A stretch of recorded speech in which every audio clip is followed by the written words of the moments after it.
Good evening, ladies and gentlemen, and welcome to a whole new episode of your program Windows. Since 1974, food security has a great attention from the international community, which is the main factors for social stability, political stability, and of course sustainable economic development. A great evolution has been happening in this sector, accompanied by modern science and technology. And to shed more light about this topic, I'm so delighted to be accompanied here in the studio by Dr. Ahmed Serwa. He is a professor of geomatics and geoinformatics at the Faculty of Engineering, Helwan University. Good evening, doctor. Good evening. I'm very glad to be here, but actually I am Dr. Ahmed Serwa. Serwa. Yes. Okay. Serwa. Okay. Okay. Doctor, before we start, of course, we know how important is food security. It doesn't only tackles one sector from modern science, but also it's a combination of different modern sciences. But before we start, we need to know and to tell our audience the difference between geomatics and geoinformatics. Actually, the first, we need to explain the term geomatics. It actually consists of two terms. The first term, it is geo, it means earth. And the second term, it's actually matics, and originally it is actually mathematics. So it is geomathematics, and they turn it to be geomatics for simplicity. And in case of using computers for processing of the geomatics data, so it will be geomatics, and in the middle it will be N4, so it will be geoinformatics. So geoinformatics is actually the art and science of processing spatial data, and of course it is actually a computer-based system, and it has many issues inside it, of course, in gathering some information from the Earth's surface. And we have a lot of tools, and we have a lot of components inside geoinformatics, and so this is actually the difference between geomatics and geoinformatics.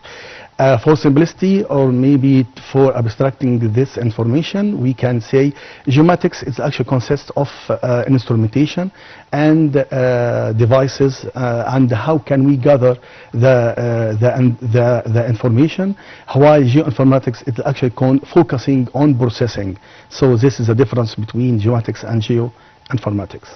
Well, Doctor, I think both as modern science, they help each other somehow with different problems when it comes to agriculture, compassing the problem, trying to put some experimental even trials, and also finding the solution for such problems when it comes to the soil. Yes, for example, if we want some applications of geomatics and geoinformatics, we need to explain another term. It's called remote sensing. It's actually a part of geomatics.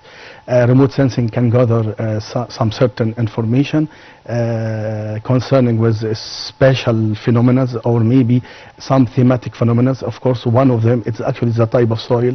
So we can select, or maybe we can discover the type of soil to be suitable for a certain crop, for example. And actually it is a very useful application, because we can determine where a certain soil can be found. Of course, it will be on a map, so we will specify a certain crop for such soil. And another application, we can discover the areas of infected areas. We can discover the infected areas in the crops, so that we can make a focus, or maybe we can spread some pesticide on the infected areas, instead of covering the whole field with the pesticide. And so it's actually will increase the productivity of the fields, and so it will guarantee the security of food, because we will have more food instead of lack of food due to the infection of some worms, maybe, or something like this. So there is lots of modern sciences, as I can see, but they all gather together, entwining together for such solutions, and of course to face many problems. So they are kind of completing each other. Integration, yes. Actually, we call it integration. For example, remote sensing, it is the main source of geoinformatics. So remote sensing will present some data for geoinformatics. After that, geoinformatics will make some processing. Actually, geoinformatics will produce some useful information for the user, and so that the user can make a decision concerning with food, concerning with everything, concerning with health, concerning with disaster. Anything can be handled using geoinformatics. And of course, we need to explain what is geoinformatics. Actually, geoinformatics, it is actually a scientific term, while we have some applications, or maybe computer-based applications, called GIS, which is Geographic Information System. So geoinformatics actually has a certain software, it's called GIS. So GIS will make some processing, as I said before, and the processing will present a useful maps, for example, or maybe some visualizations that the user can use it to make a decision. And actually, it will be a great technology to be explained here. So we have, we can say that those kind of modern science, they help it with desertification, salinization, urbanization, climate change. So I think this is a whole big organization for the same cause, helping the same cause, which also for the sake of the earth and the food. Actually, I want to thank you, because you are actually very smart to mention such application. Yes, because actually desertification is actually one of the main topic in our field, because we can study desertification using remote sensing and geoinformatics. We make something called change detection. Change detection, it means I will image a certain area in different times, so that I can make a comparison, so that I can discover maybe the desertification direction, yes, so that we can make some precautions to prevent desertification from spreading. Actually, we can monitor the urban growth, for example, and of course the same way by using different satellite images and different types. Maybe we can make a span of time, maybe 10 years or something, so that every 10 years I can make an image for a specific area, so that I can study the growth. Of course, desertification is the same, as I said. So everything can be discovered, or maybe in some cases the normal user cannot monitor, or maybe cannot see, or maybe cannot remark such growth, because the user don't have the fast processing such computers or something. So computers can be used for those applications. And so desertification can be studied like this. And of course, again, some applications, something like, planting, or maybe planting of desert area, is actually vice versa, the same way. We will take some images in different times, so that we can discover the growth, or maybe the axis of growth on the map. And so it's actually a useful tool, which is remote sensing and geoinformatics. So modern sciences can help us in everything. I want to add another important application, which is disaster management. Or maybe, I was just going to ask you about that, and natural phenomena. Yes, okay. Yeah. Actually, we have two terms. We have disaster management, and we have disaster prediction. Or maybe, if we have, suppose that we have a disaster, for example, we need to discover fastly which areas are affected with this disaster. So satellite image will be a useful data source, so that I can take a fast decisions to prevent such disaster phenomena from spreading, or maybe I can take some precautions for the threatened area. And of course, or maybe the disaster area itself, we can about something like escape plan, actually using GIS or maybe geoinformatics, and so we can make disaster management, or maybe disaster prediction And so it's actually very wide topics, as you said.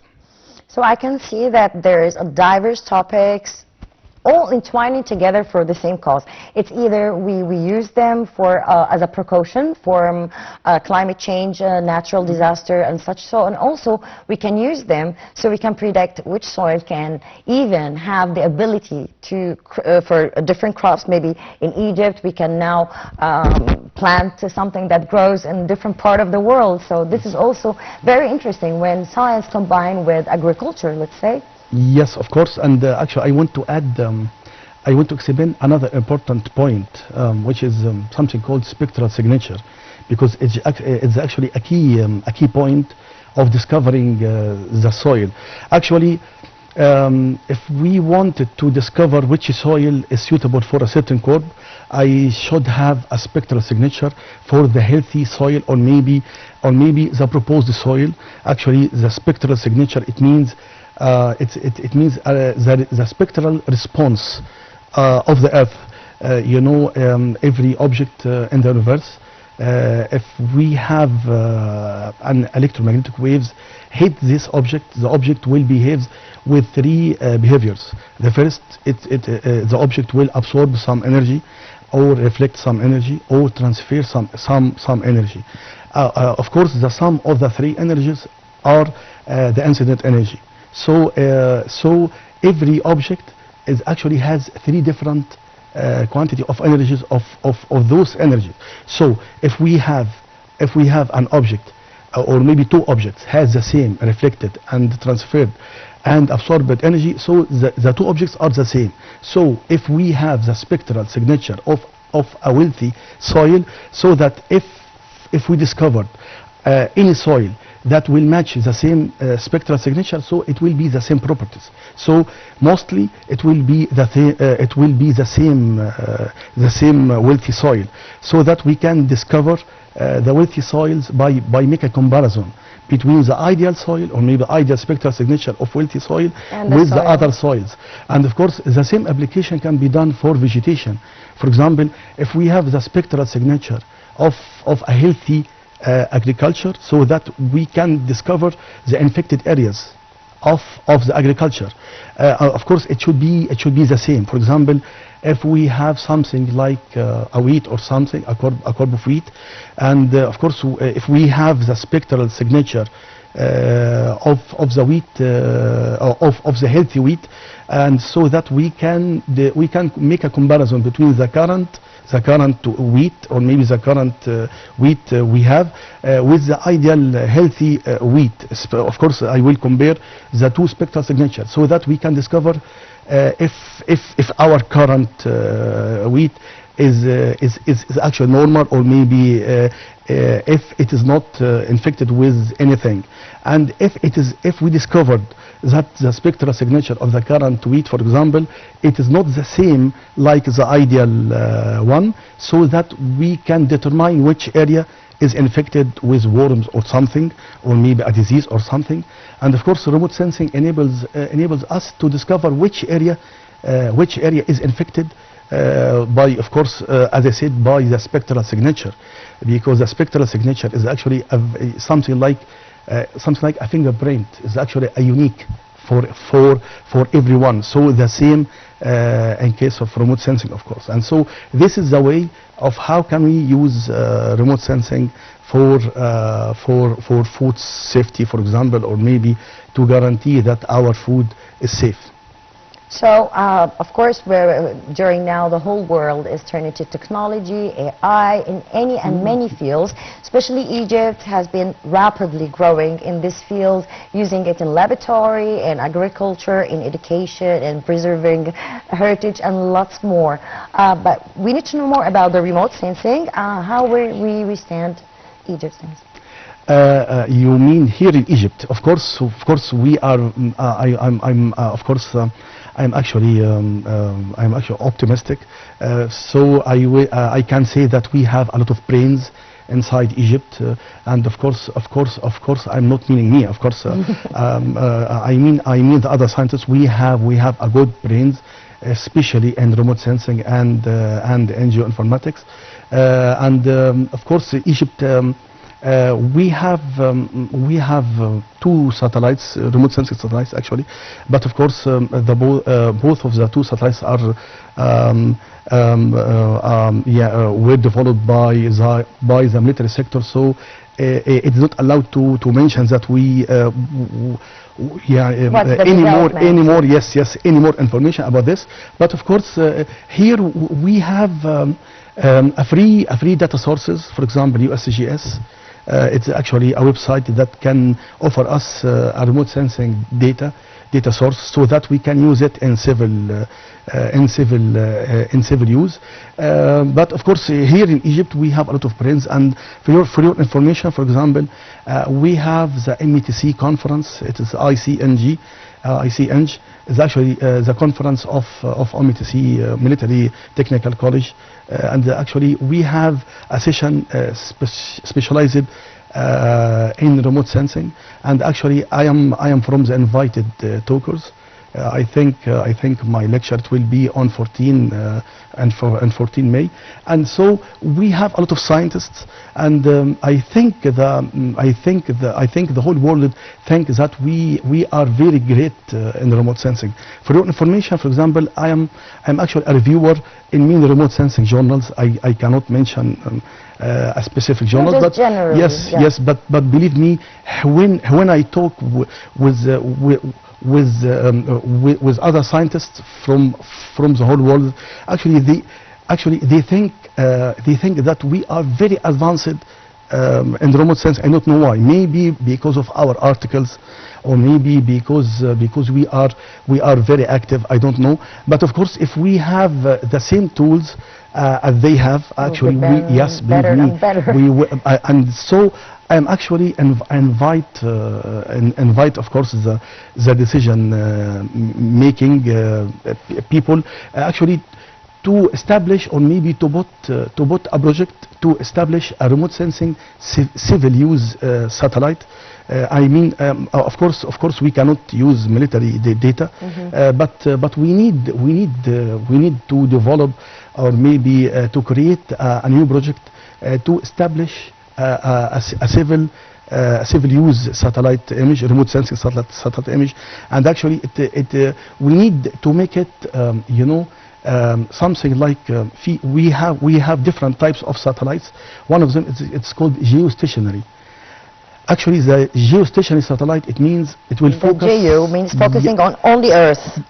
A certain point on Earth. Yeah. It's called. We have different types of satellites. One of them it's called geostationary. Geostationary, it means it will focus on a station on the ground, and of course it's actually very complex, because it should be. Sometimes it should be driven. I mean, we need to put something like a motor to make the satellite to move in a certain position. In other cases, or maybe if we don't have the cost to do this, we make a complex computation, or maybe calculations, to let we have a combination between the Earth rotation motion and the satellite rotation motion. And of course, the Earth, its motion, it is around the sun, and so our satellite it will rotate around the Earth, and so the combination it can be designed so that we can make our satellite to be a geostationary. But of course, it needs a complex calculations, and we need to reserve the orbit. The orbit itself, it should be reserved. I mean, it's a huge task. It's not that easy. Yes, it's actually very complex, and maybe it is not it's not allowed for us, because we have some neighborhoods. Actually, they did this. I mean, some countries beside us actually they bought a geostationary satellite on Sinai, for example, because they actually have some fears from us. I don't know, because Are they allowed? Actually, they have. I mean, they have already a geostationary satellite on Sinai. Believe me. Yes, actually, we know that. And if you bought, for example, a vehicle.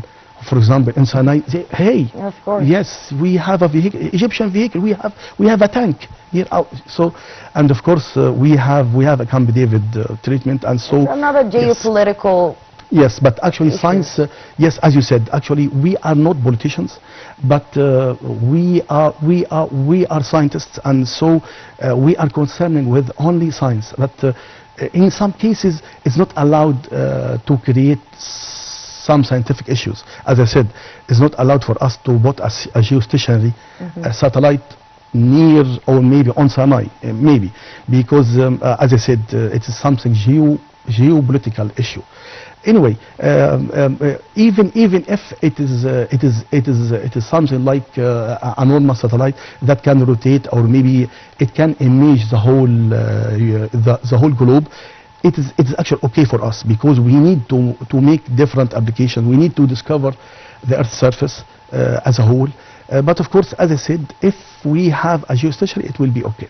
And Yeah, so but also Egypt stands in a very good position when it comes to facing the climate change, lots of summits, lots of talks, cooperations with different and various countries of the world. Yes. We held last November, it was the Urban Forum. Many countries from Asia, Africa, Europe, they all gathered for one cause, it's the Earth.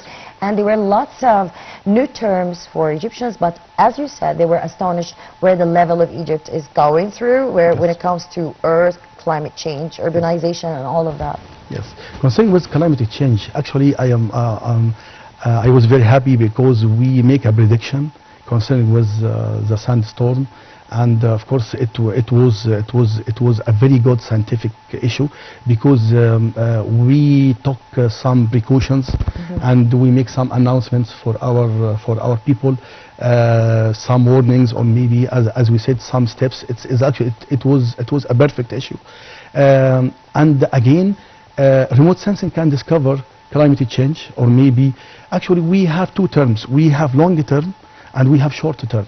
I mean, we have a weather and we have climate. You know, weather, it is actually Short within period. yes within days, while climate, it's actually, you know, long term. It may be seasonal, And it may be can extend to yes, it may be yes, as you said. And of course, remote sensing is the same. Actually, we have a certain type of satellites that can discover climate change, or maybe weather change. It's called the weather satellite. Actually, weather satellite, you know, it's geometric resolution. It means the point on the image, it will represent, for example, 1 kilometer. The point, only the point. And actually the climate and actually the weather satellite has a very big geometric resolution. As I said, it may be 1 kilometer. In some cases 79 kilometers. It's actually according to the scope. And so you can make something like a monitor for storms or something like this. And of course it's very important. And for your information, in USA, for example, every citizen should see the weather announcement or maybe news, because actually it will affect the transportation. It will affect his safety. Of course, maybe it is actually really for us to discover this because of our sand, but actually our people now are familiar with everything. Yes, we will take some precautions to reduce the effect of any climate, or maybe any weather shock, or maybe any weather storm like this in the future. And so actually I'm very happy, and again everything is concerned with science. And so this is why I'm actually focusing on science only. This is why if you ask me about anything, for example sport or maybe music, actually So this is your passion, I'm very poor field. in such fields. Yes. So with security and monitor sensing and all of that, it's related, but also I think this also can help with mining, can help with discoveries, can help with different fields, or is just used for agriculture and food security. I'm not sure if I heard you correctly or not. You said mining. Actually, in case of remote sensing, unfortunately, we are discovering, the top layer of the Earth. This is why this is what I wanted to ask about. Yes, actually, some applications can be mixed, or maybe can make some penetration. For example, We have the blue band, for example, in case of multispectral imaging, it can penetrate water until 25 meters. More than 25, we cannot measure the depth. I mean, we can discover, for example, the surface bed of a lake, not more than 25 meters. It's actually the blue band. So the blue band can make contouring or maybe discovering the water surface until the depth of 25. Of course, the green and red is actually less. For example, I can remember that it will be 10 meters in green and it will be 5 meters in case of red image. And so in case of soil, we need something called microwave remote sensing. It's actually very costly, and in some cases it may harm the earth surface because like rays, too much rays microwave remote sensing. Actually, it will penetrate the soil, not too much. Actually, it may be 10 meters only because soil is it's actually more dense, and actually we can penetrate soil actually more than this, but it will harm the surface surface soil. For example, if you have some buildings, or maybe if you have some corpse, or maybe if you have some wooden objects, for example, it will be burned if you use such strong technology. rays. Yes, because actually the frequency, the properties of the wave will harm the surface of the earth, or it may make it burn to discover the depth, and of course it's not safe at all. But of course, in some cases, in case of military applications, it's actually allowed. Yeah, but of course, it's, as I said, It is another thing. yes, yeah, it is another thing. and actually it's not allowed because actually I don't have such type of data, because it is something like hush hush or maybe top secret. But we can speak about the monitoring again and yes, but in case of mining, we can discover the minerals on the top surface of the earth. on the allowed Yes. layers of soil. As I said, we need to use something called GBR, or maybe something called ground penetration radar. Actually, it is not a type of remote sensing. It's actually very near from remote, but remote, you mean you cannot touch the object, while GBR, you are moving on the earth surface. It's something like a minesweeper, Okay. Yes, and so you can draw a profile. It's like a portable laboratory. Yes, and of course, its signal is actually very familiar, or maybe very very similar to remote sensing signals. Even the engineers of it's something called seismology, or something like seismic exploration. It's actually the software. It may be the same because it's actually a signal processing. In our case, we have a signal, and in case of seismic exploration, it's the same signal. But of course, the source of the signal is actually different. We are using satellites, and actually they use GBR, as I said. But of course, remote sensing is not ideal, and it is not concerned with collecting anything. Actually, it is a specific things that can be discovered. Yes, a certain issue. Actually, we have, for example, if we have some students actually very encouraged for remote sensing, and yes, I am very proud because I am studying remote sensing, and actually they thought that they can discover anything. Actually, it's not. Actually, unfortunately, it is not. We cannot discover everything. We can discover some things by something like a trial and error. For example, if as you said, if I want, or maybe if we made something like an experiment by using a radar, we discovered that radar, if a radar wave hits a soil, and or maybe a normal soil, and another a soil with some salinity, actually we discovered that we have different responses. I mean, if you make a comparison, as we said, between a normal soil, or maybe soil without any minerals or something like, or maybe with low salinity, and another soil with high a lot of, yes, with salinity. high salinity, we will discover that the radar signal, it is different. So radar, we said that radar can be used for discovering salinity. The same issue for moisture content. Yes, the same. If you have a dry soil, and then the radar or maybe a LiDAR it's actually another active remote sensing system. If electromagnetic wave, or especially radar, hits a dry soil, and the same signal hits a wet soil, actually you will discover that they have a different signals. So we can say that radar, or maybe remote sensing by using radar, can be used to discover moisture content.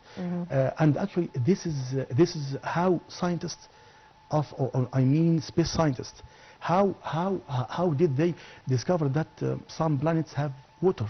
Yes, the same technology, using remote sensing. So as I said before, it's actually a modern science that can be used in many issues. And I know you are always asking about very important topics that can be use remote sensing. That's actually the answer. We cannot use remote sensing in everything. Mining, we have different technologies, but if you want to do to discover the soil structure, or maybe some surface properties, yes, we can use it in remote sensing, but of course not all, not everything. So we're gonna take the remote sensing back to food. So how is it efficient for the productivity of food? How is it important, this remote sensing, Yes. for food, and the evaluation also of this? Okay. True. Actually, I want to add GIS beside remote sensing, because actually remote sensing is actually concerned with only data collection, or maybe acquiring some agriculture data, as we said before, by make a comparison between the healthy vegetation, or maybe crops, and of course our current vegetation, so that we can discover if our current crops are well or not. So the productivity will be increased, because if we discovered anything in our current crops, so we will take some steps, or maybe yes, we can, as we said, we can make we can spread some pesticides or something. We can make something like isolation. Yes, in some cases, if we notice that we have a focus of or maybe a focus of infection, we can make something like isolation. I mean, we can isolate this area yes, from the exactly. non-infected Yes. area. So Yeah. that and of course, in case of using GIS, actually it's very important in food security. How? In GIS, we have something called thematic information and spatial information. Spatial information concerned with the position, or maybe the location of anything. So we can determine the most needing food needing areas. I mean, yes, Yields, when it comes to yields, yes, and yes, fruits and of course we can determine the source, or maybe the sources of food, or maybe something like markets or something, or maybe a collecting, or maybe silos, something like this, so that we can put something like a distribution plan. I mean, for example, if we have a very poor area, or maybe most needing food, the most needing area, food most needing area, so that I can put something like, as I said, distribution plan, so that we cannot be late on such areas, because maybe we need to take into consideration the distances between the food sources and the poor sources, or maybe the consuming sources. And of course we can guarantee something like a fair distribution.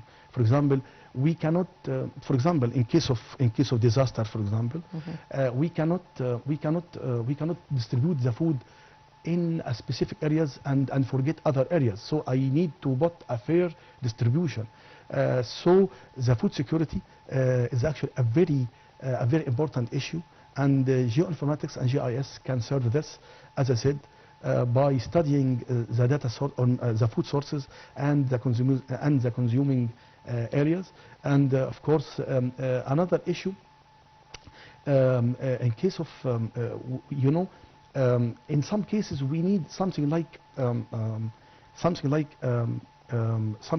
intermediate between the consumer and the distribution, something like a collective data. Yes, you know, for example, in case of meat, for example, if we something like a food bank, or maybe we need, or maybe we want to help food bank, Egyptian food bank, to make our distribution areas larger, so that we can make something like intermediate stations, or maybe with something like refrigerators, or maybe big refrigerators, so that we can make something like a standby, or maybe something like intermediate stations, so that we can distribute the food in bigger or maybe larger areas. And so GIS is actually a very important application that can be used in food security, and of course, as you said, concerning with the quality. Yes, Quality. not only by It's the quality, the yes, quantity, yes, quality. the Actually, resource. the quality is actually very easy, because, for example, if I want to distribute 1 ton of meat, for example, on a certain area, it will be easy. But what type of meat? For example, you know, we have different types. Of meat. For example, I am not studying food. I mean meat, especially. Anyway, so for example, bread. We have something like a normal bread. We have something like tourism bread. You know, something like this. We have a lot of something like finos, and of course Different types, but the same yes, name. yes. You know, another issue, we need to distribute normally, and something called surfaces, or food surfaces. For example, bakery areas, for example, it should be distributed. Of course, we cannot make a crowd, or maybe increase, or maybe allow a lot of bakery stores in certain areas, and other areas and no. other areas are actually suffering from we don't have, for example, a lot of services, not only food, but of course food is actually the most important, because, you know, we are growing countries, and you know, of course I don't have the specific statistics about how many people are poor. And so anyway, GIS actually can be used, as you said, by guaranteeing you know, the quality and the quantity, and of course the safety. For example, we should guarantee that the food will reach safely. I mean, it will not be spoiled, for example, because of our long distance. And as we said before, we need to put something called distribution plan. Distribution plan can be carried out using GIS, of course. GIS can be used easily in such application. And so on. So it's all related again. It's the security, the word security itself when it comes to food, quantity, quality, resource, economic security even, because it's all, again, leads us to this big economy that we are part from, like each nation, distribution, as you said, it's a big topic. It's lots of sectors and aspects, and it serves the humanity in the end. It serves more development in different fields, and also in the field of food shortage, food distribution, as you said. We cannot do the same big food areas here, lack of food areas here. So I think it's all information, statistics, and data that entwining together again for the cause of any development for any nation. Yes, as you said, actually, you said a very important term. It's called information. Actually, we need unbiased information. Unbiased, it means I should put the number or maybe the information without my opinion. So it should be unbiased.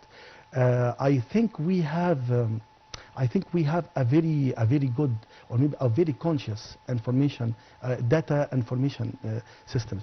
For example, policemen, for example, something like this. Actually, if anything happen in the street, anything, for example, someone look for a bakery, something for. I think policemen. I mean, I'm actually very proud of our police. Of our Ministry of Interior. Yes, believe me, because actually everything happen, even if it is very small. Yes, everything will be informed. Informed to whom?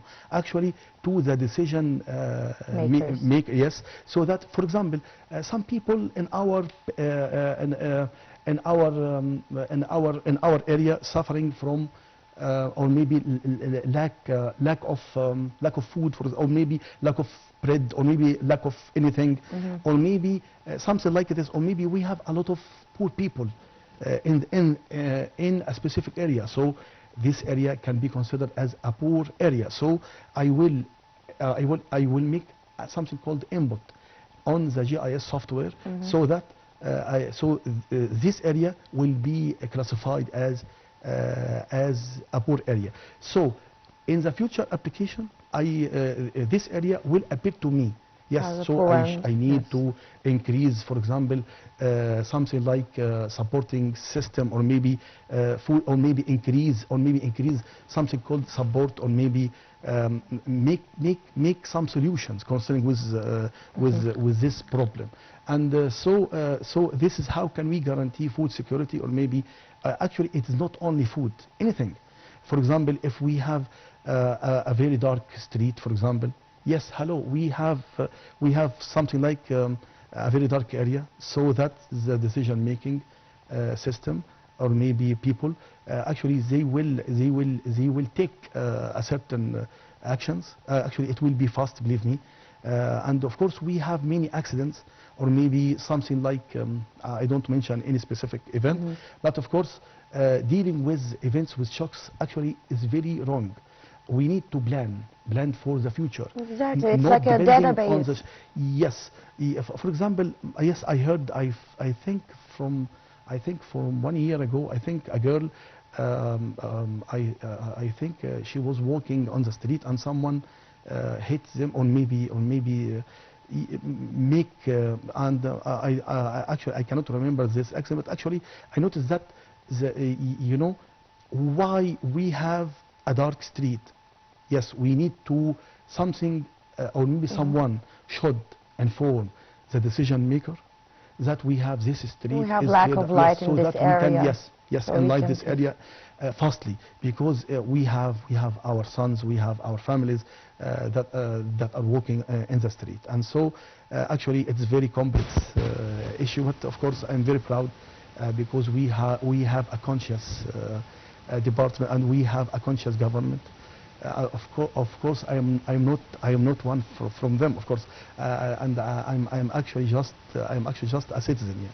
Anyway. But you are a scientist also, and you're tackling a great science. It's the modern science. It's the revolution of technology and modernity. In the same time, serving for one's sake, it's the sustainability and of course food preserving.